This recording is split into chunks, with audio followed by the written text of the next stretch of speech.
Hello friends, स्वागत है आप सभी का आपके अपने यूट्यूब चैनल लक्षजीत एकेडमी में। फ्रेंड्स, आज की क्लास में डिस्कस करने वाले भारतीय इतिहास का भाग 4। इस भाग 4 में हम वह महत्वपूर्ण टॉपिक के बारे में उल्लेख करने वाले, अब बताने वाले, जो आपकी परीक्षा के पॉइंट ऑफ व्यू से बहुत महत्वपूर्ण होता है। आज की क्लास में हम पढ़ने वाले हैं वेदों के वेदांग और उनके ब्राह्मण ग्रंथ। जैसा कि वेद के बारे में हम पिछली वीडियो में बता चुके हैं, उपनिषद क्या होता है, कितने होते हैं, इन सारे बारे में हम बात कर चुके हैं पिछली वीडियो में। आज हम वेदांग के बारे में और ब्राह्मण ग्रंथ के बारे में पढ़ने वाले हैं। सबसे पहले इसमें वेदांग के बारे में पढ़ेंगे और ये देखेंगे वेदांग किसे कहा जाता है, इनका महत्व कहाँ पर है, इनकी विशेषता क्या है, क्यों वेदांगों को पढ़ना क्यों आवश्यक है। आइए शुरू करते हैं। वीडियो को शुरू से लेकर लास्ट तक देखिएगा और लाइक और सब्सक्राइब करना बिल्कुल ना भूलिएगा। आइए समझते हैं वेदांग के बारे में। वेदांग के बारे में समझे तो वेदांग देखेंगे दो शब्दों से मिलकर बना हुआ है। एक शब्द का नाम है वेद और दूसरा का नाम है क्या, अंग। तो दो शब्दों से मिलकर बना हुआ है, वेद और अंग से मिलकर बना हुआ है वेदांग। अर्थात वेदांग किसे कहेंगे, देखेंगे उन्हें जिन्हें वेदों के अंग के रूप में जाना जाता है। अर्थात वेदों के अंग को ही वेदांग कहा जाता है। अब ये क्या है वेदों के अंग, अर्थात वे देखेंगे पाठ जो वेदों को समझने, पढ़ने, लिखने एवं बोलने में एवं उच्चारण करने में सहायक होते हैं, उन्हीं को वेदांग कहा जाता है। किसे कहा जाता है? वेदों को सही तरीके से उच्चारित करने, पढ़ने, लिखने एवं उनके अर्थों को समझने एवं बोलने में जो देखेंगे सहायक होते हैं, उन्हीं को वेदांग कहा जाता है। क्लियर हुआ? वेदों को पढ़ने में, समझने में, लिखने में, बोलने में, उच्चारण करने में जिन भी पार्टों का प्रयोग किया जाता है, उन्हीं को वेदांग कहा जाता है। ये कुल 6 हैं। वेदांगों की संख्या कुल कितनी है? 6। सबसे पहले अगर हम बात करें एक एक वेदांग के बारे में बात करते हैं। सबसे पहले शिक्षा लिखते चलिए हमारे साथ। शिक्षा के बाद देखेंगे दूसरा जो होता है वह हमारा कल्प। शिक्षा, कल्प, व्याकरण,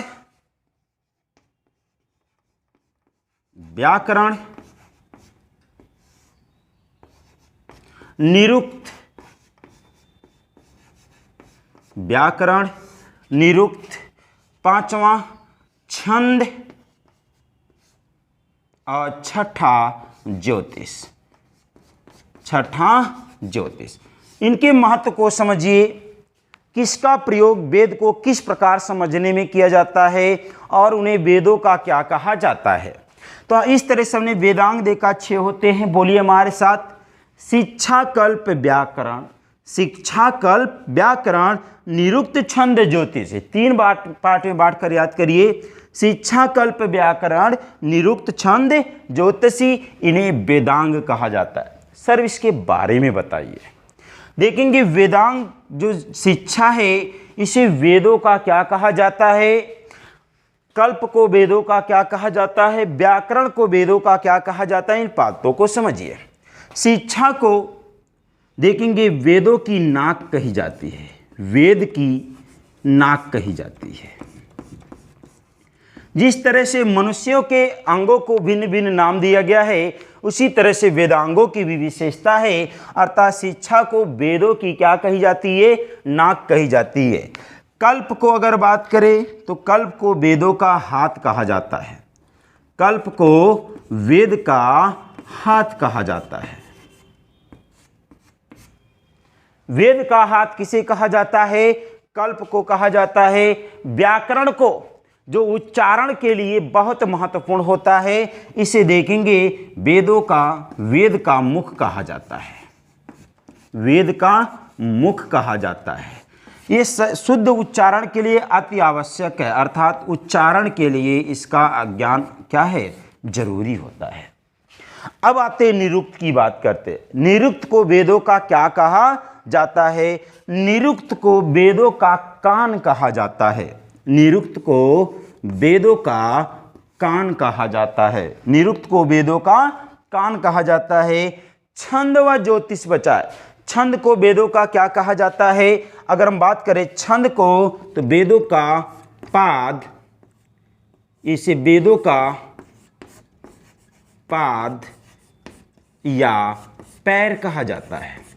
वेदों का पाद व पैर कहा जाता है। ज्योतिष की बात करें, मोस्ट इंपॉर्टेंट है, कई बार एग्जामों में पूछा जा चुका है। ज्योतिष को वेदों की आंख व नेत्र कहा जाता है। वेदों की आंख व नेत्र किसे कहा जाता है? समझिए मेरे साथ एक एक पहलू को। शिक्षा को वेदों की नाक कहा जाता है। कल्प को वेदों का हाथ कहा जाता है।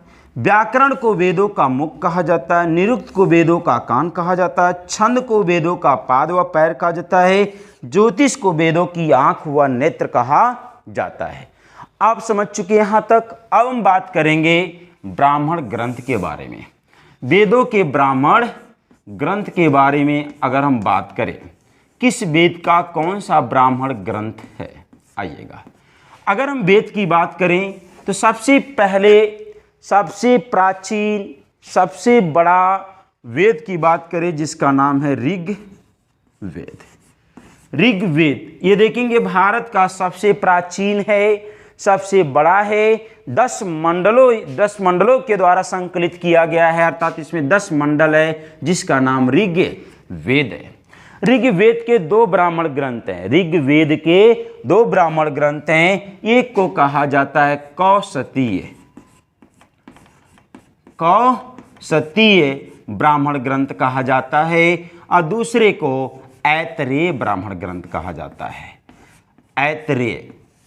ऐतरेय ब्राह्मण ग्रंथ कहा जाता है।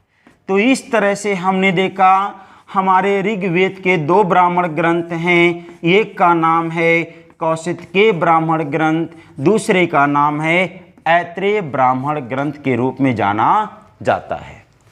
अब हम अगर बात करें दूसरा वेद देखेंगे जिसे हम यजुर्वेद कहते हैं।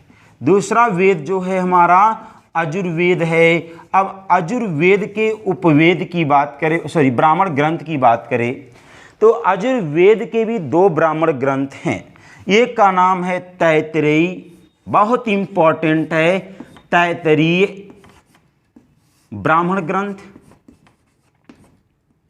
तैत्तिरीय ब्राह्मण ग्रंथ।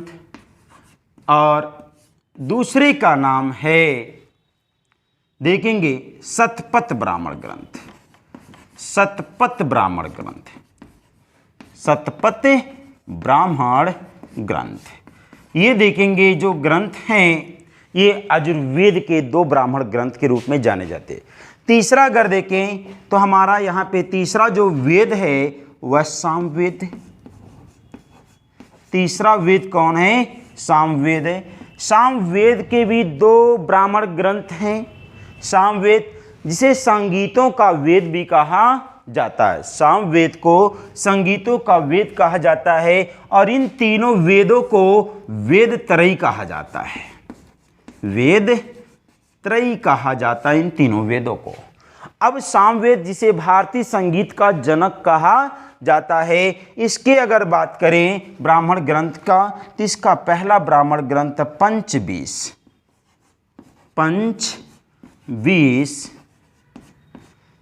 पंचबीस ब्राह्मण ग्रंथ।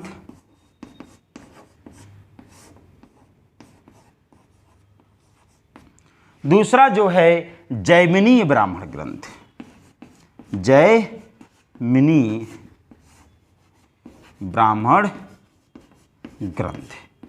ये 2 ग्रंथ हैं। एक को कहा जाता है पंचबीस ब्राह्मण ग्रंथ, दूसरे को देखेंगे जैमिनी ब्राह्मण ग्रंथ। ये सामवेद के ब्राह्मण ग्रंथ के रूप में जाने जाते हैं। सामवेद को भारतीय संगीत का जनक कहा जाता है। चौथे वेद की बात करें तो कौन नहीं जानता चौथे वेद के बारे में, जिसका नाम है अथर्ववेद। अथर्ववेद के अगर ब्राह्मण ग्रंथ की बारे में बात करें तो उसका मात्र एक ब्राह्मण ग्रंथ है जिसका नाम है गोपथ। गोपत ब्राह्मण ग्रंथ, गोपत ब्राह्मण ग्रंथ, ये देखेंगे अथर्ववेद के ब्राह्मण ग्रंथ के रूप में जाने जाते हैं। तो आज की क्लास में आपने पढ़ा वेदों के वेदांग के बारे में और वेदों के ब्राह्मण ग्रंथ के बारे में। आप जरूर देखिएगा, वीडियो में कमेंट करके जरूर बताइएगा कि ये जो कंटेंट है ये कंटेंट आपके एग्जाम के लिए कैसा है। अगर कुछ इसमें गलती हो रही तो आप कमेंट बॉक्स में जरूर बताइएगा, उसे आपको सुधार कर आपके सामने प्रस्तुत किया जाएगा। मिलते हैं नेक्स्ट वीडियो में, तब तक एंजॉय करिए इस वीडियो को। लेकर आने वाले हैं पार्ट 5 आपके हिस्ट्री का, क्रम बाई क्रम से। एंजॉय करते रहिए, देखते रहिए।